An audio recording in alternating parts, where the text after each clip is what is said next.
लहसुन प्याज ही केवल भोजन का दोष नहीं है, भोजन का दोष धन भी है। किस धन से भोजन आया है, जिस धन से भोजन आया है उसका प्रभाव हमारे ऊपर पड़ेगा, भले वो सात्विक मूंग की दाल और रोटी हो, लेकिन वो धन अशुद्ध प्रकृति से कमाया गया है, पाप कर्म से कमाया गया है और मुझे दिया गया है, तो मेरी बुद्धि पर उसका फर्क पड़ जाएगा, उसको बुद्धि भ्रष्ट हो जाएगी। भीष्म पितामह जी, द्रौपदी जी, युधिष्ठिर जी और सब है सैया पर पड़े हुए हैं, जो बाणों की सैया पर, तो उनसे प्रश्न युधिष्ठिर जी कर रहे हैं, तो सटीक उत्तर दे रहे, तो द्रौपदी जी हंस पड़े। तो भीष्म जी ने कहा बेटा हंसी क्यों, उपदेश कोई हंसने वाला तो है नहीं। तो उनका इसलिए हंस रहे कि बहुत ज्ञान की बातें कर रहे हो इस समय, और उस समय ये ज्ञान तुम्हारा कहाँ गया था जब सभा में मुझे निर्वस्त्र किया जा रहा था और मैं चीख चीख के कह रही थी क्या ये धर्म है, तो आप जैसे धर्मात्मा पुरुष की बोलती बंद थी, क्यों नहीं बोले उस समय, और इस समय आप बोले हो। तब भीष्म जी मुस्कुरा दिए और बोले बेटा उस समय पापी दुर्योधन का अन्न खा रहा था, 6 महीना बाणों की सैया पर पड़ा, सारा रक्त निकल गया और भीषण कष्ट से, तो वो पाप नष्ट हो गया। अब मेरी बुद्धि पवित्र है, अब जो पूछोगे बिल्कुल धर्म संज्ञक उत्तर होगा। उस समय मैं नहीं बोल पाया क्योंकि पापी दुर्योधन का अन्न खाए हुए थे। अन्न का बड़ा प्रभाव होता है। जी, किसी ऐसे व्यक्ति का धन अगर आश्रम में भी आ जाता है तो जो मतलब गलत तरीके से, बट वो दे रहा है, तो उसका भी प्रभाव पड़ेगा।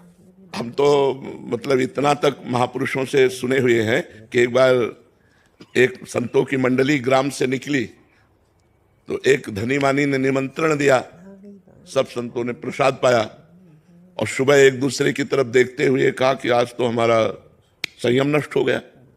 दूसरे ने कहा हमारा भी नष्ट हो गया, तीसरे ने कहा हमारा भी नष्ट हो गया। तो जो मुखिया थे उस संत मंडली के, उन्होंने कहा ऐसा कैसे हो सकता है, अन्न दोष से हो सकता है। तो उसको बुलाया जिसने पवाया था, तो उसने बताया कि हमारे संतान नहीं है, हम कामना से युक्त होकर के आपको पाए, तो सबका ब्रह्मचर्य नष्ट हुआ।